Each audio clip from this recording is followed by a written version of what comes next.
Hi, I'm Steve Burke, and in this video, we're going to be talking about becoming friends with your metronome. Now, many people resist using a metronome. The metronome's perfect representation of rhythm can seem mechanical, inorganic, and uninteresting. Furthermore, a human being can never really replicate the mathematical precision of a metronome. Because of this, playing with a metronome inevitably leads to an exposure of our limitations, and frustration usually follows. But I believe that most beginner and intermediate players are actually using the metronome incorrectly. The way that a lot of people are taught to use the metronome goes something like this. First, you'll put the metronome on every beat and play the bass line or the melody that you're working on. And of course, using the metronome in this way does have value. If we're unsure of how the song goes, this can be a great way to sort of solidify that in our minds. In short, this teaches or reinforces us exactly how to play the song structurally. Now, what practicing with the metronome in this way does not do is work on our internal time and work on our feel and groove. And that's the secret that most good musicians really know, is that the metronome is a great way to work on both your sense of feel and groove, as well as your internal sense of time. So once again, our goal with the metronome is to work on feel and to work on an internal sense of timekeeping. So the best way to start working on good feel is to change the metronome to something that requires you to take on a bigger role. So one of the very best exercises that you can do is to put the metronome on 2 and 4. So what I mean by this is instead of having the beat on 1, 2, 3, 4, you are in charge of beat 1 and 3, and the metronome is taking care of 2 and 4. Now right away, if you do this, can you still play the piece? Can you still play the song that you're working on?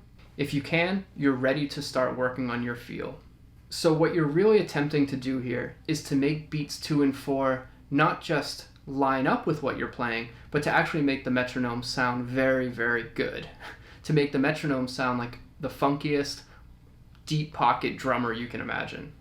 The way that you can do this is by focusing on your dynamics and being really in charge of beat 1. That's the best advice I can give you.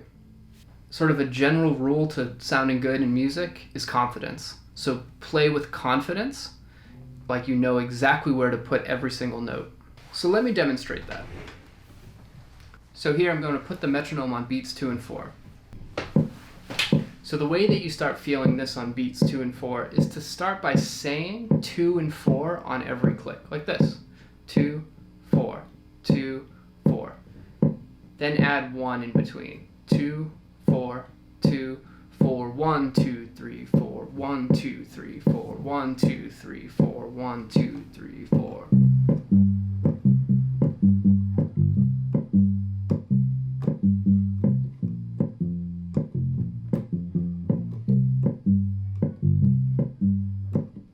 So once you can play the piece with this click on 2 and 4, try to focus on making it feel good.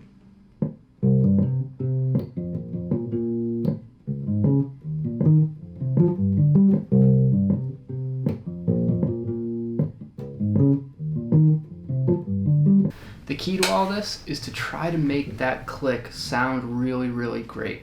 Make it groovy. And when you make that sound groovy, if you can make just that mechanical click sound groovy, you can make any drummer sound groovy. So real quick, if you enjoy this type of content, make sure you hit subscribe, leave me a comment, and let me know what you think. Thanks a lot. Okay, next. So we've talked a little bit about how to start using the metronome to develop good feel. So the next thing that you can start working on is using the metronome to develop better internal sense of time. Now, when I started to go out and play some gigs, I noticed that some bands had a common problem, and that was that only 1 or 2 of the people in the band had a developed sense of time. Usually that person was the drummer. So how can you use this little tool to develop your own internal sense of time? Well, the main principle is this: reduce the metronome's role in timekeeping to take on more of the responsibility for yourself. So whenever you feel that you can play the song with the metronome, it means that it's too easy. It means that you need to start taking on more of the role yourself. So you can do this in a couple of different ways. The first way that you could do it is by having the metronome click on beats 1, 2, 3, and 4, and then rest for a measure. And what that makes you do is be responsible for the timekeeping for that second measure. Now you will need a more advanced kind of metronome or drum machine in order to be able to do this. One app that I know allows you to do this is an app called Polynome. Now if you don't have one of these types of metronomes that allow you to chop out whole measures, what you can do is just set the click on beat 1 of each measure. This way you have some help on beat 1 and you're in charge with the rest of the measure, and then your goal is to stick the landing on the next measure. Now once you've been practicing this for a while, you'll find that it becomes pretty easy. So now you of course have to make it a little bit more difficult. One way that you could do that is to put the click on beat 2. Repeat the exercise, but with just the click on beat 2. Once you can get the hang of that, try putting it on beat 4. That's a little bit more difficult than beat 2. Once you can do that, try putting just one click every 2 measures. So I'll demonstrate that. This will be on beat 1 every 2 measures. So to demonstrate this idea, I've set the click pretty slow. Now, the important thing when you're doing this is to first internalize it before you even play. If you can't say it, you can't play it. So let me demonstrate. I don't know exactly what tempo we're going to end up at. I need to figure that out now. So this click is on beat 1 of every 2 measures. So what I'm going to do is just try to count to 4 2 times and stick the landing on beat 1. 1, 2, 3, 4, 1, 2, 3. Okay, so that's too slow. 1, 2, 3, 4, 1, 2, 3, 4, 1, 2, 3, 4, 1, 2, 3, 4, 1, 2, 3, 4, 1, 2, 3, 4, 1, 2, 3, 4, 1, 2, 3, 4, 1, 2, 3, 4, 1, 2, 3, 4, 1, 2, 3, 4, 1, 2, 3. Notice that I'm trying to feel it instead of think it. 1, 2, 3, 4, 1, 2, 3, 4, 1, 2, 3, 4, 1, 2, 3, 4.